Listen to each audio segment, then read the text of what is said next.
السلام علیکم دوستو آج کی جو ویڈیو ہے، آج کی جو خبر ہے وہ دل کو دہلا دینے والی خبر ہے، دل کو جھنجھوڑ دینے والی خبر ہے۔ آج کل آپ لوگوں نے دیکھا ہوگا کہ جیتے جی انسان سیف نہیں ہے۔ کوئی کسی حادثے کا شکار ہو جاتا ہے تو کوئی کسی سازش کا شکار ہو جاتا ہے تو کہیں پر کوئی انسان بیماری کے چلتے اس دنیا سے رخصت ہو جاتا ہے۔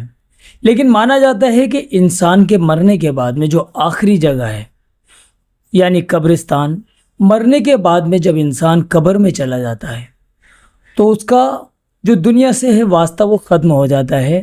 لیکن کیا ہو جب ایسا پتہ چلے کہ ایک انسان دنیا میں رہ کر پہلے بیماری کی حالت میں تھا اور جب دنیا سے رخصت ہو گیا تو اس کے بعد بھی یعنی قبر میں جانے کے بعد بھی وہ سیف نہیں۔ یو پی کے بجنور کا ایک تھانہ ہے ہلدور تھانے کے پاس کا جو ایک گاؤں ہے، گاؤں کا نام ہے کھاری گاؤں میں ایک قاری سیف الرحمان صاحب رہا کرتے تھے۔ قاری سیف الرحمان صاحب نے وہاں کی مسجد میں نماز بھی پڑھائی یعنی امامت بھی کری، اور اسی کے ساتھ ساتھ وہ ایک مدرسے میں جاب بھی کیا کرتے تھے۔ مدرسے میں بچوں کو قرآن کریم کی تعلیم بھی دیا کرتے تھے۔ عمر کافی زیادہ ہو چکی تھی، بوڑھے ہو چکے تھے کہ آخر کار وہ بیمار رہنے لگے، اور اسی بیماری کے چلتے جولائی کے مہینے میں یعنی اب سے 2 مہینہ پہلے ان کا انتقال ہو جاتا ہے۔ قاری صاحب کا انتقال ہوا۔ قاری صاحب کے جنازے کی نماز کے بعد ان کو دفن کر دیا جاتا ہے۔ قاری سیف الرحمان جب دنیا سے رخصت ہوئے، کیونکہ ایک نیک شخصیت تھے، اور پھر جب گھر کے بڑے بوڑھے کی یا گھر کے کسی بھی ممبر کی اگر موت ہو جائے تو گھر میں غم کا ماحول ہوتا ہے۔ رفتہ رفتہ اللہ تعالیٰ سبھی کو صبر عطا کر دیتا ہے۔ اب ادھر قاری سیف الرحمان صاحب کے ساتھ بھی یہی ہوتا ہے کہ وقت گزرتا جاتا ہے اور 2 مہینے بیت جاتے ہیں۔ 2 مہینے میں سبھی لوگوں کو اللہ تعالیٰ نے صبر عطا کر دیا تھا کہ اچانک ہی کچھ لوگ مسجد میں نماز پڑھنے کے لیے جاتے ہیں، نماز پڑھ کر کچھ لوگ قبرستان جاتے ہیں فاتحہ وغیرہ پڑھنے کے لیے، تو وہاں جا کر دیکھا کہ ایک قبر کھدی پڑی ہے۔ قبر جو کھدی پڑی ہے، کچھ لوگوں نے اس میں جا کر جھانک کر دیکھا، کیونکہ وہ قبر کچھ پرانی تھی، تقریباً 2 مہینے پرانی تھی۔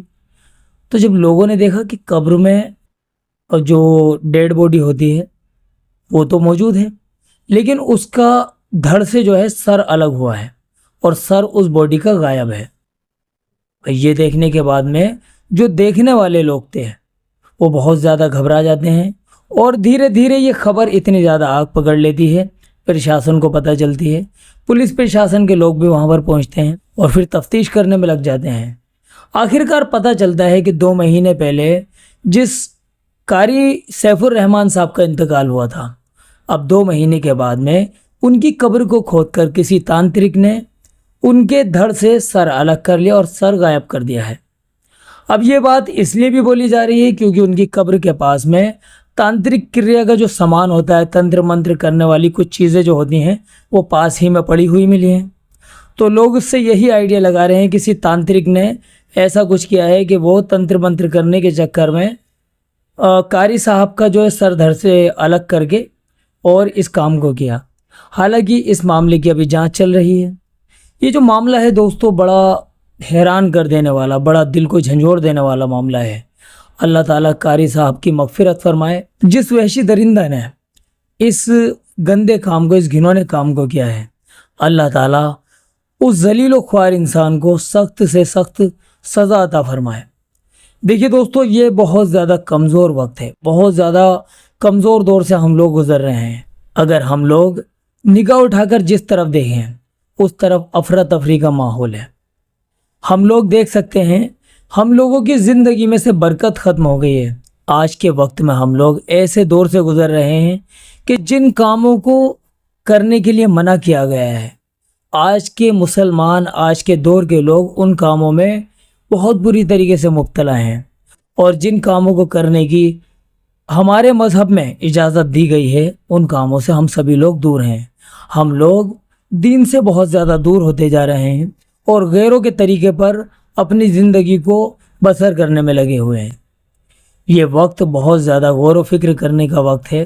اللہ تعالیٰ اس دنیا میں بسنے والے ہر ایک انسان کی حفاظت عطا فرمائے۔ اس کمزور وقت میں ہم لوگوں کو بہت زیادہ فکر کرنے کی ضرورت ہے۔ پیارے نبی جناب محمد الرسول اللہ صلی اللہ علیہ وسلم کی تمام سنتوں کو عمل میں لانے کی ضرورت ہے۔ اللہ اور رسول کے بتائے گئے تمام راستوں پر ہمیں چلنے کی ضرورت ہے، تبھی ہم لوگ کامیاب ہو پائیں گے، اور تبھی ہم لوگ اس دنیا سے کامیاب ہو کر آخرت کا سفر طے کر پائیں گے۔ اللہ تعالیٰ قاری صاحب کے گھر والوں کو صبر جمیل عطا فرمائے، اور یہ تمام پرشاسن کے لوگ جتنا ہو سکے جلد سے جلد اس پورے معاملے کی صحیح طریقے سے تحقیقات کریں، اور اللہ تعالیٰ جو اس کا ظالم ہے اس معاملے میں، اس ظالم کو اللہ تعالیٰ سخت سے سخت سزا عطا فرمائے، آمین یا رب العالمین۔ چلیے دوستو، ملتے ہیں اگلی ویڈیو میں۔ السلام علیکم ورحمۃ اللہ وبرکاتہ۔